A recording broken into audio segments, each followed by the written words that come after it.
నమస్కారం. Andhra times news కి స్వాగతం. హెడ్లైన్ చూద్దాం.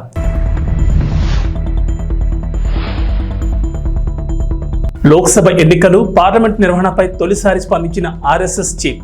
ఎన్నికలు ముగిసిపోయాయని, ఇక దేశ నిర్మాణంపై దృష్టి సారించాలని పిలుపు.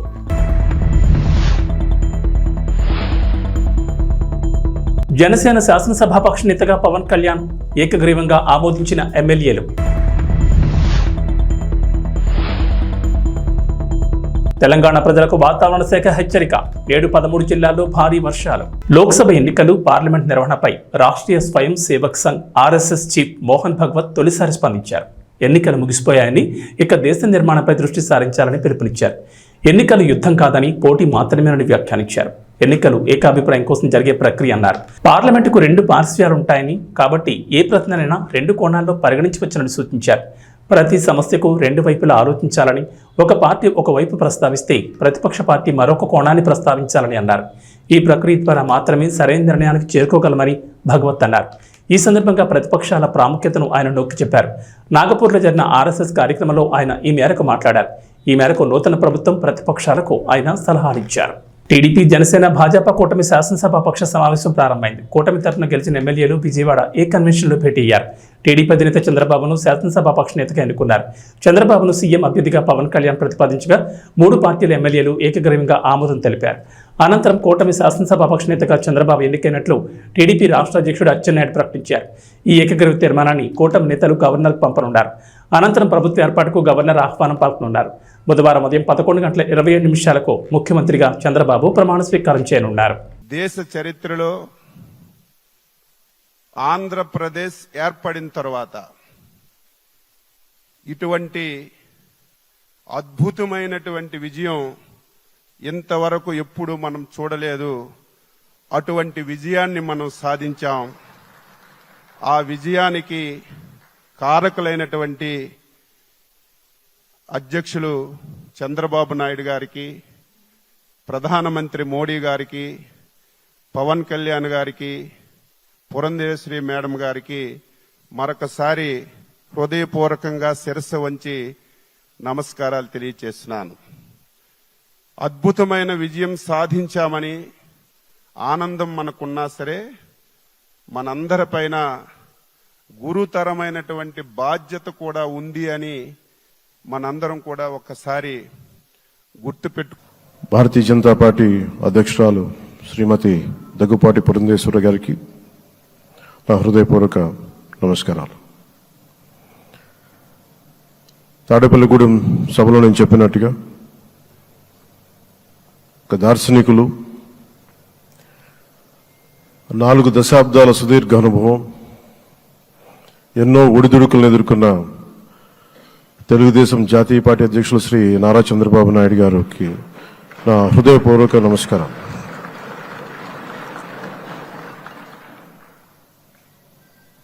గత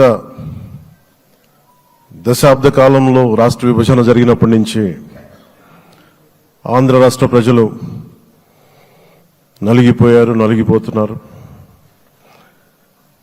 గత 5 సంవత్సరాలుగా మరి రాష్ట్రంలోని విపత్కర పరిస్థితులు తెలుసు. మనందరం సమిష్టిగా పోరాటం చేసి కలిసికట్టుగా ఉండి అద్భుతమైన మెజారిటీలతోటి 164 శాసనసభ స్థానాలని ఎన్డీఏ ముఖ్యమైన కారణాల వల్ల ఓడిపోయాం తప్ప ఇంకోటి కాదు. అంటే ఇక్కడ ఒక లెసన్ మనందరికి అర్థమైంది ఏంటంటే, అభ్యర్థులు గట్టిగా నిలబడుకున్న ప్రతి ఒక్క చోట ప్రజలు మనల్ని ఆశీర్వదించారు, గెలిపించారు. ఇదే ఈ యొక్క ఎన్నికల్లో మనందరం గుర్తుపెట్టుకోవాల్సిన ఒక ప్రత్యేకమైన విషయం. నేను చాలాసార్లు ఎన్నికలైన తర్వాత సమీక్షలు చేసుకున్నాం, కానీ ఇలాంటి విజయం, ఎలాంటి సాటిస్ఫాక్షన్ ఎప్పుడూ లేదు.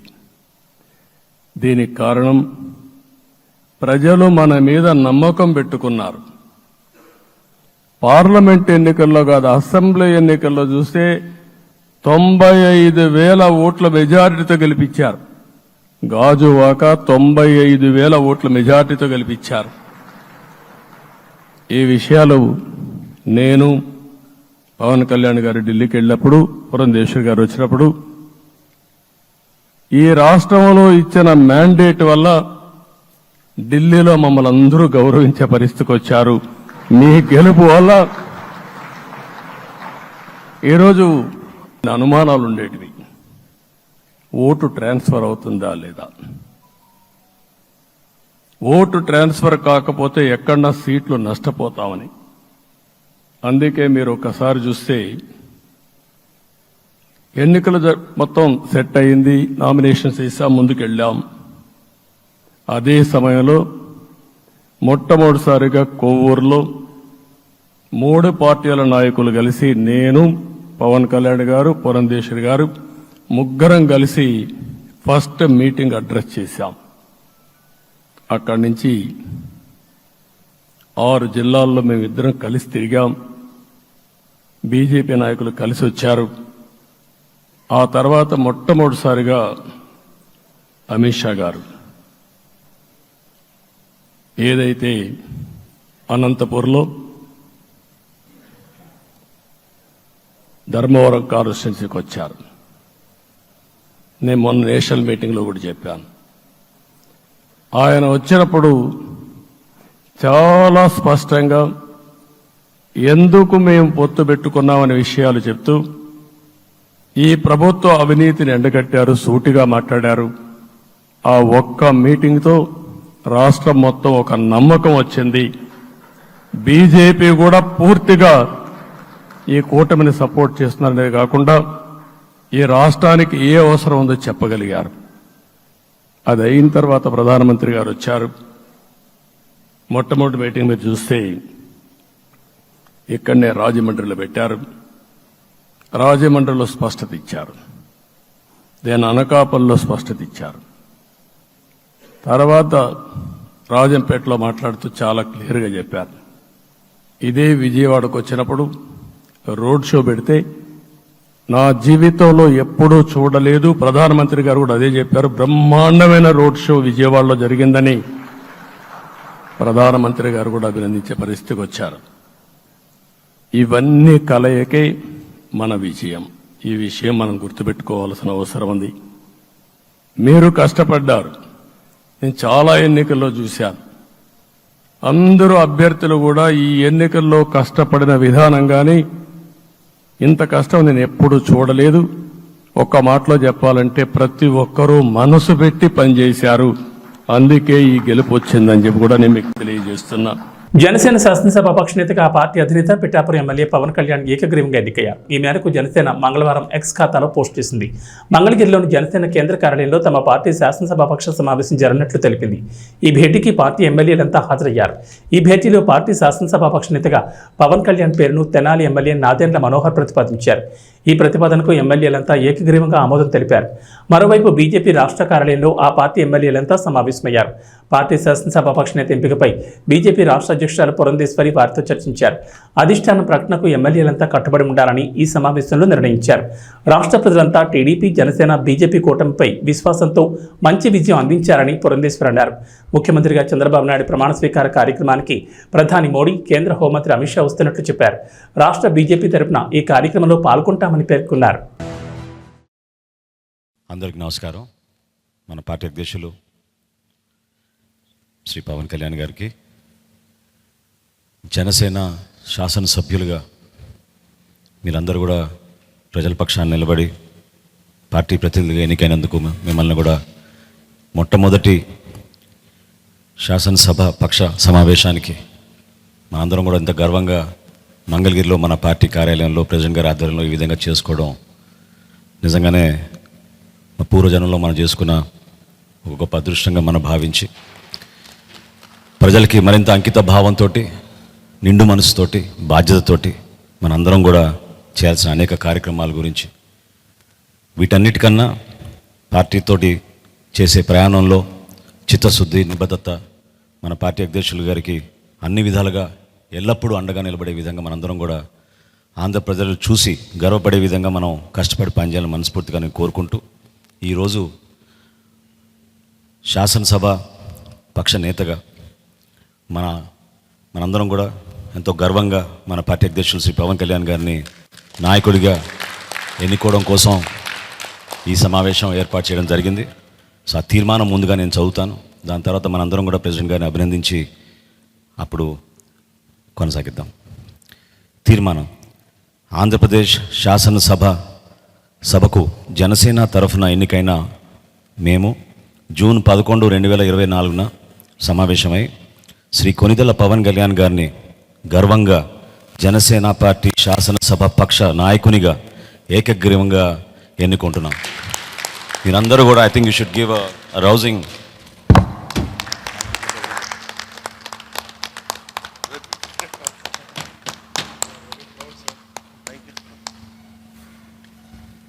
ఈ కాన్స్టిట్యూషనల్ ఫార్మాలిటీ పూర్తయింది కాబట్టి ఇప్పుడు మన పార్టీ అధ్యక్షులు, అదేవిధంగా మన శాసనసభ పక్ష నేత, మన పార్టీ అధ్యక్షులు శ్రీ పవన్ కళ్యాణ్ గారిని మాట్లాడమని రిక్వెస్ట్ చేస్తాం. ఇప్పుడు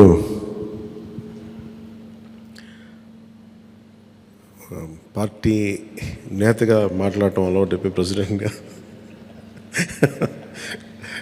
మన శాసనసభ పక్ష నాయకుడిగా మాట్లాడాలంటే కొత్తగా ఉంది. ఇప్పుడు గొడవలు పెట్టుకోవడం, మాట్లాడటం, సమస్యలు తీసుకురావడం. బట్ మీ అందరికీ అపూర్వమైన మెజారిటీలతోటి ఘన విజయం సాధించిన మీ అందరికీ, ప్రతి ఒక్కరికి పేరు పేరున నా హృదయపూర్వక అభినందనలు, ధన్యవాదాలు. ఈ సందర్భంలో మేము want to share few things. చాలా ఒంటరి ప్రయాణం చేశాం. జాతీయ స్థాయి నాయకులు కూడా ఢిల్లీలో వాళ్ళు అడుగుతుంది ఏంటంటే, నువ్వు ఎలా పార్టీ నడిపావు? పార్టీ నడపడం మాకు తెలుసు కదా, అధికారం ఒక గుర్తింపు ఉన్న జాతీయ స్థాయి పార్టీలో ఉండి అసలు అధికారం లేకపోతే ఎంత కష్టమో మాకు తెలుసు. అలాంటిది మీరు not even recognized party, just registered party, మీరు ఎలా సస్టైన్ చేశారు ఇంతకాలం? వాళ్ళకి నేను ఒకటే చెప్పాను, మేమంటే ప్రేమించే జన సైనికులు, వీర మహిళలు, జనసేన మద్దతుదారులు, వారి వల్ల మేము బలంగా నిలబడగలిగాం.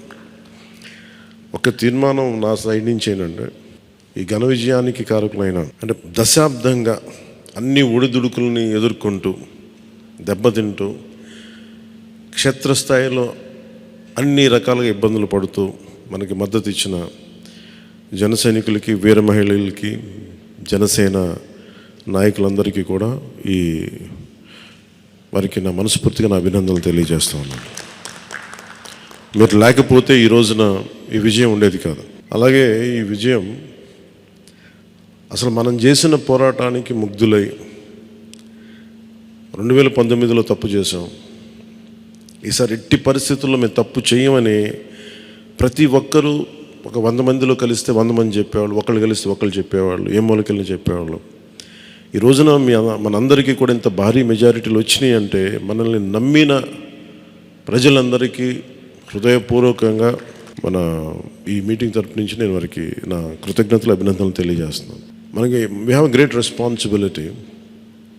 అంటే నేను మొన్నదాకా మాట్లాడుతున్నప్పుడు అదొక పొలిటికల్ రెటారిక్ అనిపించుకోవచ్చు, but I believed in that and I believe in that.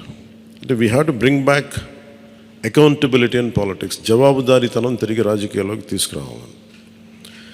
గొడవ పెట్టుకునేటప్పుడు అంటే మనోహర్ గారు మేము చాలాసార్లు మాట్లాడుకున్నప్పుడు, cooperation and confrontation is a part of democracy. సహకారం, సంఘర్షణ, ఎప్పుడు సహకరించాలి, ఎప్పుడు సంఘర్షించాలి అనేది అది ఆ సమస్యలను బట్టి వాటిని బట్టి. అంతేగాని ప్రతిసారి పోయినసారి ప్రభుత్వానికి కూడా చెప్పాను, మేము చాలా కన్స్ట్రక్టివ్గా ఉంటామని వాళ్ళకి అర్థం చేసుకోలేదు నా మాట, నా డెమోక్రటిక్ స్పిరిట్ని వాళ్ళు అర్థం చేసుకోలేదు ఆ రోజున. అలాగే ఇది కక్ష సాధింపులకి సమయం కాదు. ఇది ఇంత ఘన విజయం ప్రజల నిర్మాణానికి, లేదంటే వారికి అభివృద్ధికి, వారి అభ్యున్నతికి తప్ప ఇది ఒక వెండెట్ట గేయం కానీ, లేదంటే పగా ప్రతీకారాలు తీర్చుకోవడానికి గతంలో ఇలా చేశారు కాబట్టి మనం ఇలా చేయాలి, అలాంటి ఆలోచన ధోరణిని దయచేసి మనందరం దాన్ని ఎంకరేజ్ చేయకండి దయచేసి దాన్ని. అలాగే చాలా చాలా క్షేత్రస్థాయిలో ప్రతి ఒక్కరూ అందుబాటులో ఉన్నాం, నాతో సహా. ఈరోజున జాతీయ స్థాయిలో మరి మనం సాధించిన విజయాలు కూడా చెప్పుకోవాలి. చాలామంది పొలిటికల్ పార్టీ ప్రారంభించారు, మూసేశారు భారతదేశం మొత్తం మీద. ఈవెన్ ఫ్రమ్ పంజాబ్ నుంచి ఎవరు వచ్చి మాట్లాడుతున్నారు, వాళ్ళ అకాలీదళ ఫ్యాక్షన్ ఒకటి. మా నాన్నగారు స్టార్ట్ చేశారు, మేము స్టార్ట్ చేసి ఇనిషియేట్ చేసి ఆఫ్ చేసేసుకోవాల్సి వచ్చిందని. మన ఎన్నికలకి మనం సాధించింది from a registered political party నుంచి రికగ్నైజ్డ్ పొలిటికల్ పార్టీ.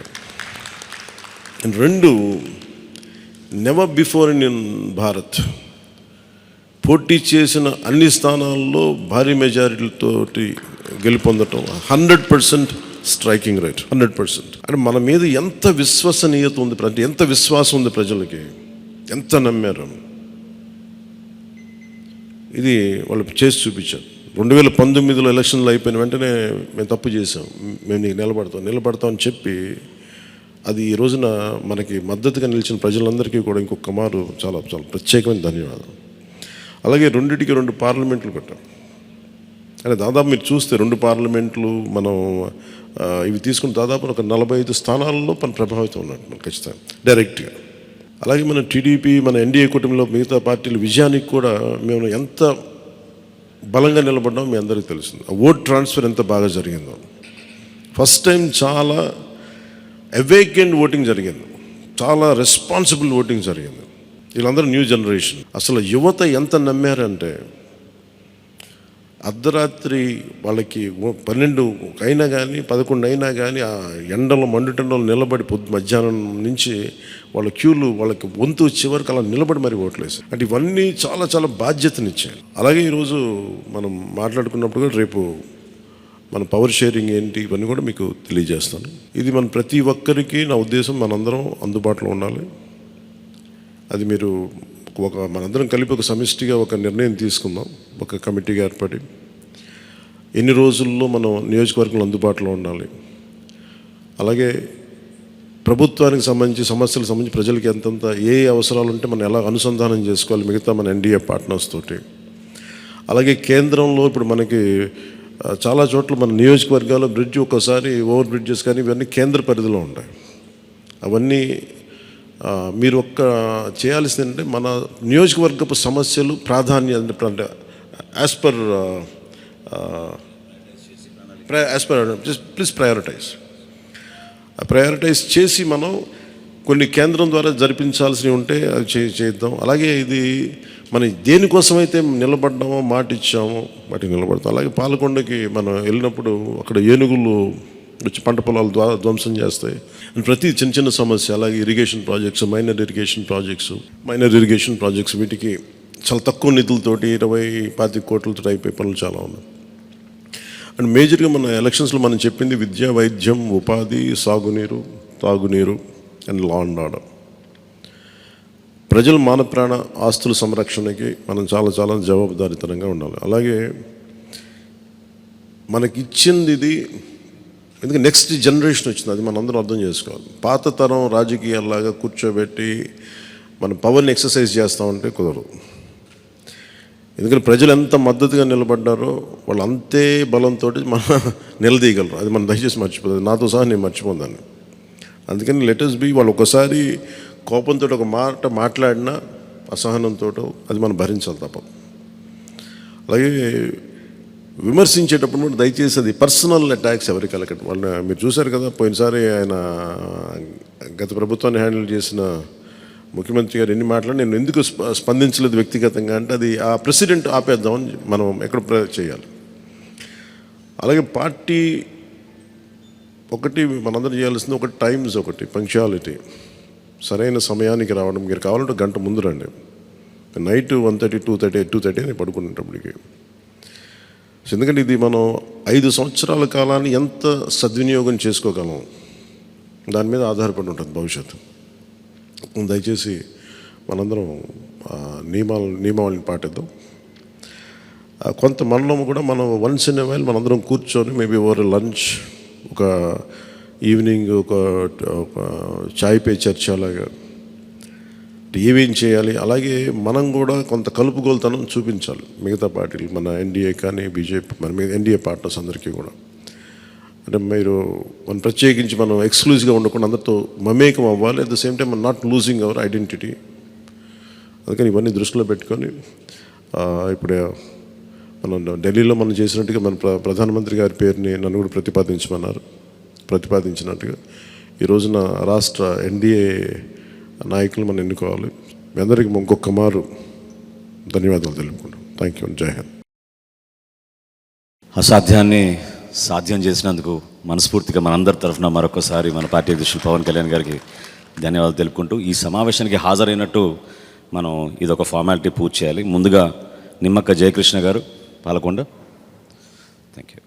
అదేవిధంగా లోకం మాధవి గారు నెల్లిమర్ల, వంశీకృష్ణ శ్రీనివాస్ గారు విశాఖపట్నం నుంచి, కొంతాల రామకృష్ణ గారు అనకాపల్లి నుంచి, పంచకల రమేష్ బాబు గారు పెందుర్తి నుంచి, సుందరపు విజయ్ కుమార్ గారు, నానాజీ గారు, వెంకటేశ్వరరావు గారు, దేవ వరప్రసాద్ గారు, శ్రీ గిడ్డి సత్యనారాయణ గారు, శ్రీ బత్తుల బలరామకృష్ణ గారు, శ్రీ కందుల దుర్గేష్ గారు, శ్రీ నాయకర్ గారు, శ్రీ రామాంజనేయులు గారు, శ్రీ బోల్సెట్ శ్రీను గారు, శ్రీ పచ్చమట్ల ధర్మరాజు గారు, శ్రీ బాలరాజు గారు, పెద్దలు బుద్ధప్రసాద్ గారు, శ్రీ ఆర్వ శ్రీధర్ గారు, ఆర్వ శ్రీనివాసులు గారు. సో మీరందరూ కూడా హాజరై సంతకాలు చేసి మన పార్టీ అధ్యక్షులు గారిని బలపరిచినందుకు మనస్ఫూర్తిగా మీకు ధన్యవాదాలు తెలుపుకుంటూ, ప్రెసిడెంట్ గారు అన్నట్టు మనం ఆ సమావేశానికి వెళ్ళాలి కాబట్టి ఈ సమావేశం ఇంతటితో ముగించుకుందాం. ముందు ప్రెసిడెంట్ గారికి సన్మానం చేద్దాం మనందరం కలిసి.